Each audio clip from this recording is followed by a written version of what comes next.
मैं डोपो धमाका चैनल पे सबका स्वागत करती हूँ, सभी व्यूवर्स का। आज एकादशी है और एकादशी सभी प्राणियों को रहना चाहिए। ये शुक्ल पक्ष की एकादशी है, पुत्रदा। जो पुत्र की कामना करते हैं, जिनको पुत्र नहीं है वो पुत्र की कामना करते हैं, तो ये एकादशी रहें तो उनकी मनोकामना पूर्ण होगी। इसमें भगवान विष्णु की पूजा होती है, फल फूल और हृदय से प्रभु की पूजा करते हैं। सभी लोग कहते हैं कि एकादशी सभी को नहीं रहना चाहिए, लेकिन रहना तो सबको चाहिए। एकादशी व्रत ऐसा है कि जो मोक्षदायिनी है, जिससे आपको मोक्ष मिलेगा। और सब एकादशी रहते हैं तो क्या होता है कि मेरा शुक्रवार रहे तो संतोषी माता है, बृहस्पतिवार रहे तो बृहस्पति देव महाराज जी हैं, सोमवार रहे तो शंकर जी हैं। लेकिन एकादशी का व्रत जो है मोक्षदायिनी एकादशी है। इस एकादशी को छोड़ना नहीं चाहिए। एकादशी जीवन पर्यंत रहना चाहिए, जिससे हमारे पाप का जो उदय हुआ है वो अंत हो जाएगा। और सभी एकादशी रहना चाहिए। एक राजा थे, वो अपने यहाँ एकादशी में ढिंडोरा पिटवाते थे। कहते थे कि आज एकादशी है, आज कोई भी भोजन नहीं करेगा हमारे नगर में, और कोई भोजन करेगा तो मैं उसको सजा दूंगा। तो भगवान की पूजा के लिए एकादशी जरूर रहना चाहिए, अपनी मोक्ष के लिए जरूर रहना चाहिए, पाप से मुक्त होने के लिए रहना चाहिए, जिससे हमको वैकुंठ मिले। आज के दिन एकादशी पे भागवत का नमन भी करना चाहिए और महामंत्र हरे कृष्णा हरे राम, जैसा कि लोग करते हैं कीर्तन, हरे राम राम राम हरे हरे, हरे कृष्णा कृष्णा कृष्णा हरे हरे। ये रात को लोग रात जागरण करते हैं, भगवान का नमन करते, सोते नहीं हैं। और जितनी भी तुम महामंत्र का जाप करोगे सब तुम्हें मिलेगा, तो उससे पाप का जो अंत होगा और वैकुंठ का वास होगा तुम्हारा। बोलो वृंदावन बिहारी लाल की जय। एकादशी पुत्रदा आप लोग सभी रहिए। और मैं अब जा रही हूँ भागवत आपको बताने। विप्र साप जो बताया था कि यादु कुल का वंश नष्ट करने के लिए भगवान ने स्वयं ही वो किया। सो विप्र साप से इस कुल के नाश का अप्रारंभ है। हे ब्रह्म, उन संहार करके मैं वैकुंठ जाऊंगा। हे निष्पाप देव, तुम्हारे घर आऊँगा लोकों के नाश। श्री कृष्णचंद्र इस प्रकार वाणी सुनकर शंभुदेव ब्रह्मा श्री कृष्ण को नमस्कार और देवताओं से मिलकर अपने धाम को चले गए। भगवान ने कहा कि इतना पाप बढ़ता जा रहा है, इन सब का अब अंत करना ही है, और इनका अंत करके मैं वैकुंठ लोक को जाऊंगा। इसके उपरांत द्वारकापुरी में बड़े बड़े उत्पात होने लगे। उत्पात का मतलब है भगवान को अच्छा नहीं लग रहा था कि बड़े उत्पात हो रहे हैं। उन्हें देखकर बड़े यादव इकट्ठे हुए। उन यादवों को एकत्र देखकर भगवान श्री कृष्णचंद्र बोले कि सब ओर से बड़े बड़े उत्पात उठते हैं और अपने कुल को ब्राह्मणों का शाप भी हुआ है। इसलिए हे यादव, जो जीने की इच्छा है तो हमको यहाँ रहना नहीं चाहिए। अति पूर्ण प्रभास तीर्थ जो होता है, आज ही चलो, विलंब मत करो। जिस तीर्थ में स्नान करके दक्ष प्रजापति कौन है? दक्ष प्रजापति शिव जी के ससुर जी हैं और माता पार्वती के पिता हैं, सती के पिता हैं। दक्ष के शाप से क्षय रोग से ग्रस्त चंद्रमा पाप से छूटा। जब देखते हैं चंद्रमा में दाग रहता है, वो ग्रसा रहता है, वो बीमार जैसे होता आदमी उस तरह से ग्रसा रहता है। तत्काल फिर कलाओं के वृद्धि को प्राप्त हुआ। जब उन्होंने श्राप दे दिया तो वो कला प्राप्त हो गया, वो बीमार रहने लगे।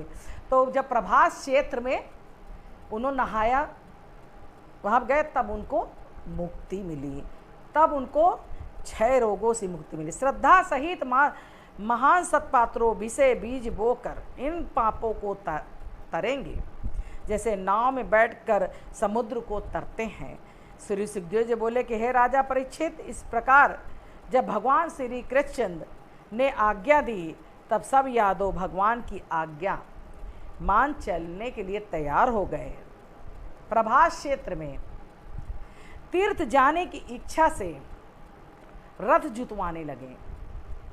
हे राजन, उस समय यादवों के प्रभास तीर्थ जाने का उद्यम देखकर, उत्साह देखकर, श्री कृष्ण के वचन सुन, घोर उत्पातों को देख, नित्य श्री कृष्ण के निकट रहने वाले उद्धव जी एकांत में निकट जाकर जगत की ईश्वर को प्रणाम कर हाथ जोड़कर बोले, हे देवेश, हे योगेश, हे पुण्य श्रवण कीर्तन, तुम्हारी ऐसी इच्छा जानी जाती है कि स्कूल का संहार, हाथ जोड़कर कहने लगे, हे देवेश, हे योगेश, हे पूर्ण श्रवण कीर्तन, तुम्हारी ऐसी इच्छा जानी जाती है कि स्कूल का संहार कर निश्चय से भूलोक को छोड़ना चाहते हो।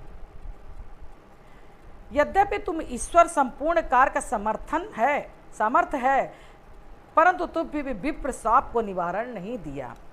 विप्र कौन है? ब्राह्मण, उनके शाप। हे केशव, हे नाथ, मैं तुम्हारे चरण कमल छोड़ने को असमर्थ हैं, अर्थात आधे क्षण को भी नहीं छोड़ सकता। मैं तुम्हारे आधे क्षण को भी नहीं छोड़ता, इसलिए मुझे भी अपने धाम को ले चलो। हे कृष्ण, तुम्हारी लीला मनुष्यों को क्या है?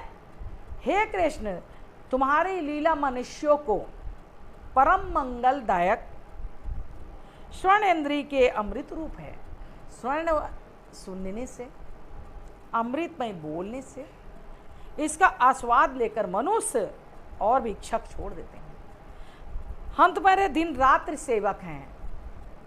उद्धव जी ने कहा, मैं भगवान तुम्हारा दिन रात का सेवक हूँ। शयन, आसन, गमन, स्नान, क्रीड़ा, भोजन आदि क्रियाओं से सदा संग रहते हैं। हम तुम्हारे साथ हर समय रहते हैं, सो हम भक्त प्रिय आत्मरूप आपको कैसे छोड़ सकते हैं। वो सोचते भगवान चले जाएंगे, मैं सेवा किसका करूँगा, किसके साथ रहूँगा, कैसे मैं रहूँगा। इस बात को सोच सोच के ग्लानि होकर भगवान मुझसे उद्धव जी विनती करते हैं कि तुम्हारे साथ के बगैर मैं कैसे रहूँगा। हर समय सुबह शाम दोपहर और रात तुम्हारा साथ है, तो छोड़ूंगा कैसे। तुम्हारे समीप तुम्हारे प्रसाद की माला सुगंध चंदन प्रसाद वत्स से चर्चित होकर ब्रह्म शुद्ध होते हैं। पीछे तुम्हारे उचित महाप्रसाद भोजन करने से अंतःकरण शुद्ध करके तुम्हारी माया को हम जीतते हैं। हे महायोगिन, जो केवल वायु भक्षण करते, वायु का मतलब हवा को मैं जो भक्षण करते वह दिगंबर समयुक्त जितेंद्र सन्यासी है। निर्मल चित आत्म विद्या में जिन्होंने श्रम किए हैं ऋषि अनेक क्लेश तुम्हारे वैकुंठ धाम को प्राप्त होते हैं। हे महायोगीश्वर, हम तुम्हारे भक्तों के संग तुम्हारी ही वार्ता करते हैं, सभी कर्मों में भरमते तुम्हारी दुस्तर माया को तारते हैं। मनुष्य लोक को आश्चर्यदायक तुम्हारे कन वचन से गाते हैं। आपके भय से प्रार्थना नहीं करता हूँ, आपके संग नहीं छोड़ा जाता। इतनी कथा सुखदेव जी बोले, हे राजा परीक्षित, इस पर उद्धव की विनती सुन। भगवान उद्धव जो है, भगवान विनती की, उनकी विनती सुना भगवान ने और अपने परम प्रिय भक्त उद्धव को से बोले, इति श्रीमद्भागवते महापुराणे एकादशे स्कंधे भाषा टीका ब्रह्म दिन प्रार्थना किया। हरि विवेक सिद्धि को वर्णोजत इतिहास 107 अध्याय में वर्णन सहित हुलास। भगवान श्री कृष्ण उद्धव बोले, हे महाभाग उद्धव, तुमने जो मुझसे कहा सो सब मुझे करना है।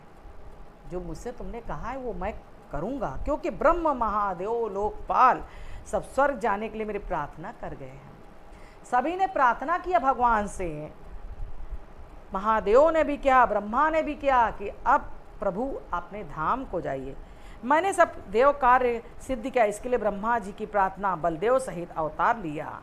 हमारा कुल शेष रहा, सो मैं विप्र साप से जल रहा है, इससे निश्चय ही परस्पर लड़ाई से ही नष्ट हो जाएगा और आज से 7वें दिन इस द्वारकापुरी को समुद्र डुबा देगा।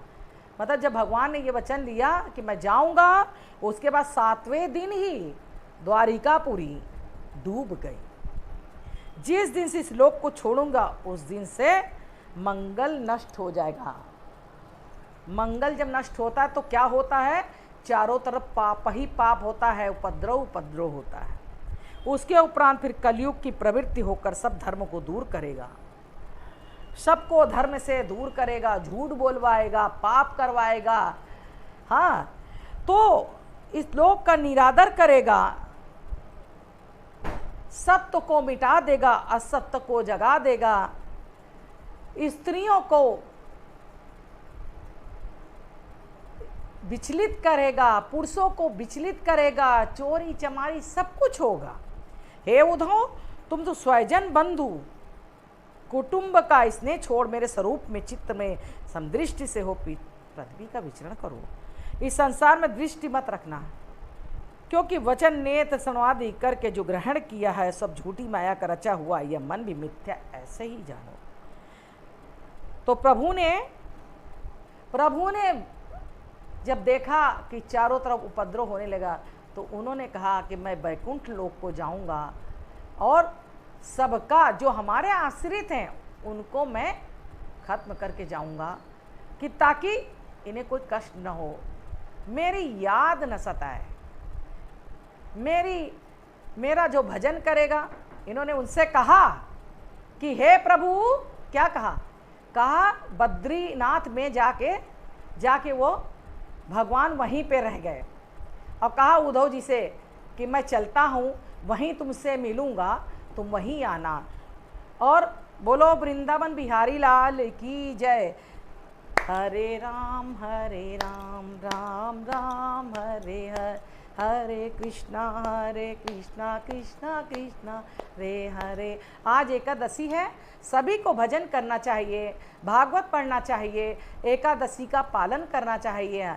एकादशी नियम भजन से कर ले, सास ससुर की सेवा कर ले, पति का वचन मान ले, है ना, सभी पुण्य कार्य कर ले, एकादशी व्रत जरूर रहे। बोलो वृंदावन बिहारी लाल की जय।